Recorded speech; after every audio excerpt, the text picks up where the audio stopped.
വെള്ളിയാമറ്റത്തെ കുട്ടി കർഷകർക്ക് 5 പശുക്കളെയാണ് സംസ്ഥാന സർക്കാർ കൈമാറിയിരിക്കുന്നത്. മാട്ടുപ്പെട്ടിയിലെ KLD ബോർഡിൻ്റെ ഫാമിൽ നിന്ന് HF ഇനത്തിൽപ്പെട്ട മികച്ച ഉൽപാദന ശേഷി കൂടിയ പശുക്കളെയാണ് എത്തിച്ചിരിക്കുന്നത്. ഇന്ന് രാവിലെ മന്ത്രി J. ചിഞ്ചുറാണി ഈ കുട്ടികൾക്ക് മാത്യുവിനും അതോടൊപ്പം തന്നെ ജോർജിനും പശുക്കളെ കൈമാറി. ഇതോടൊപ്പം തന്നെ മറ്റ് സഹായങ്ങൾ കൂടി ഈ കുട്ടികൾക്ക് ലഭിച്ചിട്ടുണ്ട്.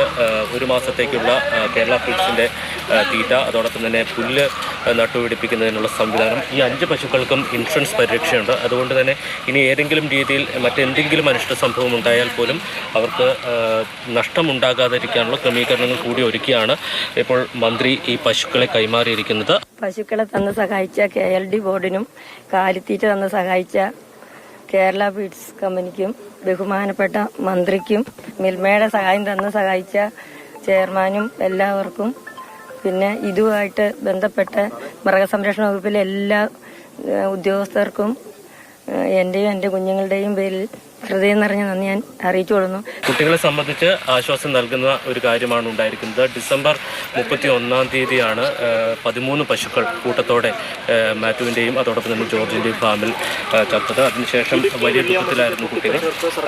കുട്ടികളെ സഹായിക്കാൻ കേരളം ഒരുമിച്ച് മുന്നോട്ട് വന്നു. ആദ്യഘട്ടത്തിൽ തന്നെ PJ ജോസഫിൻ്റെ കരീന എന്ന പശുവിനെ കൈമാറി. അതിനുശേഷം CPMൻ്റെ ഭാഗത്തു നിന്ന് 3 പശുക്കളെ കൈമാറിയിട്ടുണ്ട്. മറ്റ് വിവിധ സംഘടനകൾ ഇതിനകം തന്നെ പശുക്കളെ കൈമാറിയിട്ടുണ്ട്. ഏതാണ്ട് 10ഓളം പശുക്കൾ, ഇത് സർക്കാരിൻ്റെ 5 പശുക്കൾ കൂടിയാവുമ്പോൾ ഏതാണ്ട് 10ഓളം പശുക്കൾ ഇപ്പോൾ തന്നെ മാത്യുവിൻ്റെയും ജോർജിൻ്റെയും അല്ലെങ്കിൽ ആ കുടുംബത്തിൻ്റെ തൊഴുത്തിലേക്ക് എത്തി എന്നാണ് നമുക്ക് മനസ്സിലാക്കാൻ കഴിയുന്നത്. അതോടൊപ്പം തന്നെ മറ്റ് സഹായങ്ങൾ കൂടി, കൂടുതൽ വാഗ്ദാനം ചെയ്ത സഹായങ്ങൾ കൂടി വരും ദിവസങ്ങളിൽ അവർക്ക് ലഭിക്കും. നടൻ ജയറാം വാഗ്ദാനം ചെയ്ത 5 ലക്ഷം രൂപ അദ്ദേഹം വീട്ടിലെത്തി തന്നെ കൈമാറിയിരുന്നു.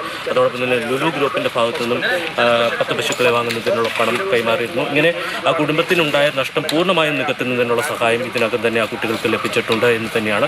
ഇനിയിപ്പോൾ കുട്ടികളുടെ പഠനം മുടങ്ങാതെ അല്ലെങ്കിൽ പഠനത്തെ ബാധിക്കാത്ത രീതിയിൽ ഈ ഫാമുമായി മുന്നോട്ട് പോകാനാണ് അവരുടെ തീരുമാനം എന്നുള്ളതാണ് അവർ പറഞ്ഞിരിക്കുന്നത്. ഈ നാട്ടുകാരോടുള്ള നന്ദിയും അവരുടെ അമ്മ രേഖപ്പെടുത്തി. കാരണം ഈ പ്രശ്നമുണ്ടായിരുന്ന ഘട്ടത്തിൽ ഓടി ഇവിടെ എത്തിയ നാട്ടുകാരും മറ്റു ഉദ്യോഗസ്ഥരും അടക്കമുള്ളവരോട് നന്ദി രേഖപ്പെടുത്തുകയും ചെയ്തിട്ടുണ്ട്. വെള്ളിയാമറ്റത്ത് നിന്ന് വിനു കാഞ്ഞിരപ്പള്ളിക്കൊപ്പം ജയനസ് രാജു, മാതൃഭൂമി.